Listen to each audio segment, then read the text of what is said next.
प्रिय मित्रों, आज के इस कविता पाठ के क्रमशः सिलसिले में अब मैं आपके सामने कविता पाठ संख्या नंबर 4 कर रहा हूँ। और देखिए ये क्या है। ये है कि वर्षा ऋतु आई है और वर्षा ऋतु में कवि ये कह रहा है कि वृक्ष लगाओ। भारतवर्ष के जो department of forestry and environment है, वो 1 जुलाई से लेकर 7 जुलाई तक बनाता है वृक्षारोपण सप्ताह। और ऊपर से इतनी सारी मतलब पंचायतों को, म्यूनसिपल कमेटीज़ को, शहरों को, गांवों को, बस्तियों को सरकार कह के मतलब मोरलेस थक गई है कि वृक्ष लगाओ। और फिर भी अगर देखा जाए तो वृक्ष सब वही वृक्ष लगे हुए हैं जो सरकार के डिपार्टमेंट ने लगाए हैं। और उसमें भी एक बार ही लगाए तो ख़राब हो गए, उन्हीं गड्ढों को दोबारा खोद के दूसरी बार लगाए। मेरी इस बात का आप बुरा ना मानना, पर यह असलियत है।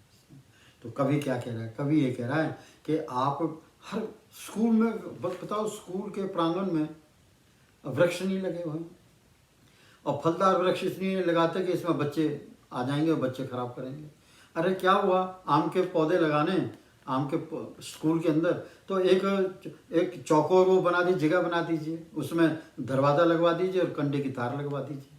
देखिए जिस स्कूल को कम से कम भी और भी कुछ नहीं तो लाख रुपए साल की आमदनी होगी। अमरूद के बाग लगवा दीजिए, बच्चे भी खाएंगे और स्कूल को भी आमदनी होगी। दूसरा, जैसे छायादार पेड़ है, मैं कह रहा हूँ स्कूल के प्रांगण में सिर्फ एक ही बड़ का पेड़ लगवा दीजिए, सिर्फ एक।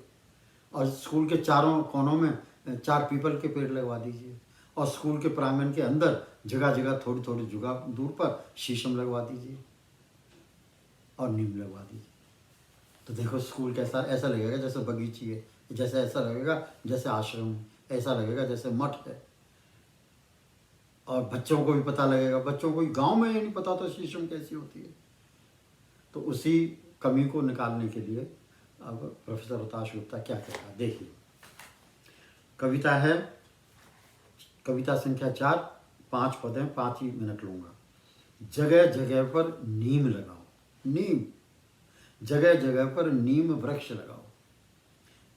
पहला पद, श्रावण आया बादल आया, श्रावण आया बादल आया और कहे, श्रावण आया बादल आया और कहें, नीम लगाओ, नीम लगाओ। वर्षा की बौछारें लाया, वर्षा की बूंदें कहें, नीम लगाओ, नीम लगाओ। नीम की हरी हरी नबोलियाँ पीली हो गई हैं और कहें, हमें खाओ, हमें खाओ। सभी भारतीय रस से भरी निबोलियाँ खाओ, मन भरमाओ, स्वास्थ्य बनाओ। दूसरा पद, बसंत ऋतु आई, बसंत ऋतु आई, आम वृक्षों पर भूरे भूरे बौर की छटा है छाई। बसंत ऋतु आई, आम वृक्षों पर भूरे भूरे बौर की छटा है छाई। कच्ची अंबियां बन गईं पक कर, रसीले रंगीले महकते आम बन गए। बच्चों का मन तरस आया, बच्चों ने बाल्टी भर भर कर आम खाए, बच्चों ने बाल्टी भर भर कर आम खाए। फुंसी निकली, बदन भर गया, नीम की छाल घिसकर अपने शरीर पर लगाओ। ऐसे बहुत सारे संदेश आए, ऐसे। और आया श्रावण बादल आया और कहे, नीम लगाओ, नीम लगाओ। किसी ने नीम के नहाने का साबुन बताया, किसी ने नीम के नहाने का साबुन बताया तो किसी ने नीम की पत्तियों का काढ़ा पीने को बतलाया। किसी ने कच्ची कोमल नीम की पत्तियां चबाने को बताया।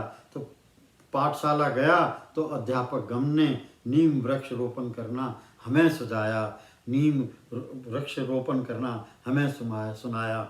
श्रावण आया बादल आया और कहें, नीम लगाओ, नीम लगाओ। चौथा पद, नीम का वृक्ष एक है, चौथा पद, नीम का वृक्ष एक है, इसके उपयोग अनेक हैं। नीम का वृक्ष एक है और इसके उपयोग अनेक हैं। छाया देता, दवाइयाँ देता, पक्षियों को सहारा देता और छोटे छोटे जीव जंतुओं को देता आहार। नीम वृक्ष को करो सत्कार, रोपण करो आज, रोपण करो नीम और नीम वृक्ष को करो सत्कार। श्रावण आया बादल आया, कहे, नीम लगाओ, नीम लगाओ। अंतिम 5वां, चाहे पाठशाला हो, चाहे पाठशाला हो, चाहे धर्मशाला हो या पंचायत भवन परिसर विशाल, चाहे पाठशाला हो, चाहे धर्मशाला हो, चाहे वो पंचायत परिसर भवन के कोने विशाल, महाविद्यालय हो, विश्वविद्यालय हो, या घर का आंगन हो, या छोटा सा हो घर का आधार, गांव की सड़कें हों या शहर की आबादी हो या खेतों की पगडंडी हो, जगह जगह पर नीम लगाओ। यही भारत का पर्यावरण परिवेश करे पुकार, नीम लगाओ, नीम लगाओ। श्रावण आया, बादल आया, कहे नीम लगाओ, नीम लगाओ। श्रोतागण, आपने मेरे को सुना, मैं आपका बहुत बहुत धन्यवाद करता हूँ। और इस चैनल का नाम है वॉइस ऑफ पोइट्री। धन्यवाद, थैंक यू।